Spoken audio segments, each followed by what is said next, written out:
Spirit, be here with me.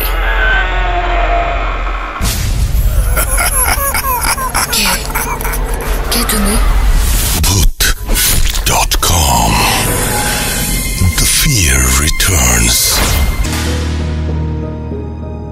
RJ-Nirav-Bhoot.com YouTube চ্যানেলে আপনাদের সবাইকে স্বাগতম জানাচ্ছি। আমি নীরব। আশা করছি আপনারা সবাই ভালো আছেন এবং ভালোর দলে আছেন।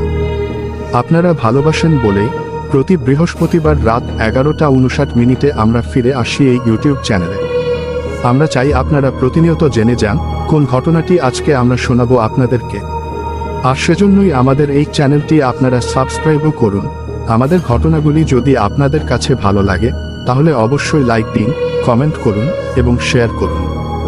আর সব সময় আপডেট পেতে আমাদের ইউটিউব চ্যানেলটি সাবস্ক্রাইবও করুন। আশা করছি আজকের এপিসোডটি আপনাদের ভালো লাগবে। Bhoot FM. The night comes alive with Graminphone.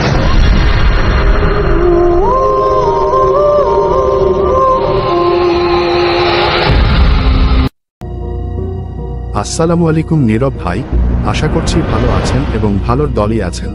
আল্লাহর রহমতে আমি অনেক ভালো আছি। আমি অনেক দিন ধরে ভূত এফএম দেখি। ভূত এফএম দেখার জন্য আমি অনেক বকাঝকা শুনেছি আম্মুর কাছে, তারপরও আমি লুকিয়ে লুকিয়ে ভূত এফএম দেখি।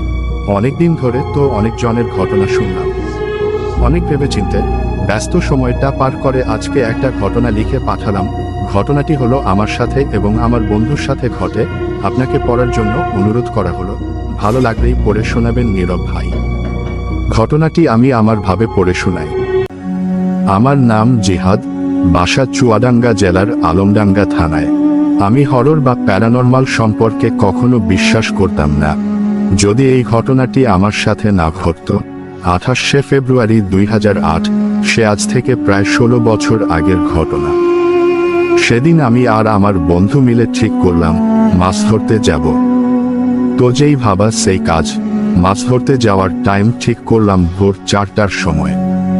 আমার বন্ধু নবীন ডাক দেওয়ার সাথে সাথে আমার ঘুম ভেঙে গেল। আমার মাছ ধরার খুব শখ, তো সেই কারণে উত্তেজনায় সারা রাত ঘুমাতে পারিনি। দরজা খুলেই আমি হাঁটা শুরু করলাম আমার বন্ধুর সাথে। আমি শুনছিলাম গভীর রাতে কেউ যদি ডাকে তাহলে 3 বার ডাকার পর সাড়া দিতে হয়, কিন্তু এত কিছু মনে ছিল না তখন। রাস্তায় চলার সময় ও শুধু আমার পিছনে পিছনে হাঁটছিল। আমি যতই বলি আমার পাশে আসতে সে মানল না। গ্রামের মাঠের আইল দিয়ে হেঁটে আমরা ছোট একটা পুকুরে পৌঁছালাম। পুকুরে শুধু কাদায় ভর্তি ছিল, পানি বলতে কিছুই ছিল না। তাই আমরা তাড়াতাড়ি করে মাছ ধরতে নেমে গেলাম। আমি প্রচুর মাছ পাচ্ছিলাম আর আমার পিছনে থাকা ব্যাগে রাখছিলাম, কিন্তু কিছুক্ষণ যাওয়ার পর দেখি আমার ব্যাগে মাত্র 2টা মাছ পড়ে আছে। আমি অবাক হয়ে পিছনে ফিরে যা দেখলাম সেটা দেখার জন্য আমি প্রস্তুত ছিলাম না। আমি দেখলাম আমার বন্ধু আমার পিছনে থাকা ব্যাগ থেকে একটা করে মাছ নিচ্ছে আর গিলে খাচ্ছে। চারিদিকে জোছনা থাকায় আমার কিছুই বুঝতে অসুবিধা হলো না। আমি কি করব বুঝতে পারছিলাম না। তারপর আমার হাতে থাকা টেডাটা তার দিকে ছুঁড়ে মারলাম। তার গায়ে লেগেছে কিনা আমি জানি না। আমি সেখানে থেকে এক দৌড় দিলাম। তারপর বাসায় পৌঁছে আমি জ্ঞান হারালাম। তার কিছুক্ষণের মধ্যেই আমার জ্ঞান ফিরতে দেখলাম আমার পাশে নবীন বসে আছি। আমি তাকে জিজ্ঞেস করলাম কি হয়েছিল আমার। সে বলল আমি তোকে ডাকতে এসে দেখি তুই চলে গিয়েছিলি। আমি যখন আমার বাসার দিকে ফিরে যাব তখন দেখি তুই অজ্ঞান অবস্থায় উঠোনে পড়ে আছস। এটাই ছিল আমাদের দুইজনের ঘটনা। নীরব ভাই, আপনার যদি ভালো লাগে তাহলে পড়ে শোনাবেন।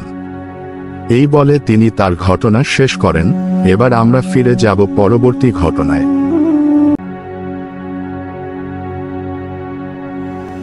গম চাষের আতঙ্ক পর্বে একটি গ্রামে গম চাষ শুরু হয় এবং একের পর এক অদ্ভুত এবং ভয়ঙ্কর ঘটনা ঘটতে থাকে।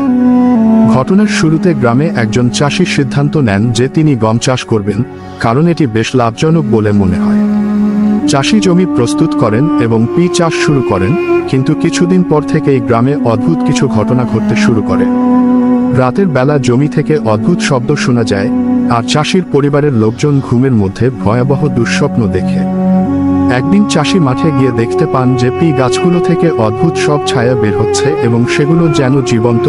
গ্রামের লোকেরা বিষয়টি জানার পর অনেকেই বলাবলি করতে শুরু করেন যে এই জমিতে আগে নাকি ভয়ঙ্কর কিছু ঘটনা ঘটেছিল এবং এখানকার মাটি অভিশপ্ত। ফলে চাষি এবং তার পরিবার ভীষণ ভয় পড়ে যায় এবং গম চাষ বন্ধ করে দেয়।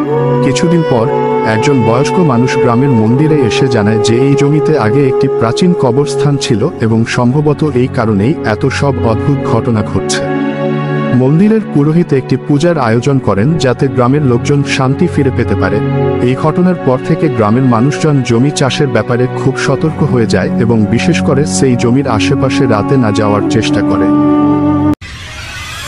আজকের ঘটনা এই পর্যন্ত ছিল। আর পরবর্তী ঘটনা দেখার জন্য আমাদের চ্যানেলটাকে সাবস্ক্রাইবও করে দিন। আর আমাদের ঘটনাগুলো যদি ভালো লাগে তাহলে লাইক দিন, কমেন্ট করুন, শেয়ার করুন এবং তার সাথে সবসময় আপডেট পেতে আমাদের চ্যানেলটা আপনারা সাবস্ক্রাইবও করুন। সবাই ভালো থাকবেন। আল্লাহ হাফেজ।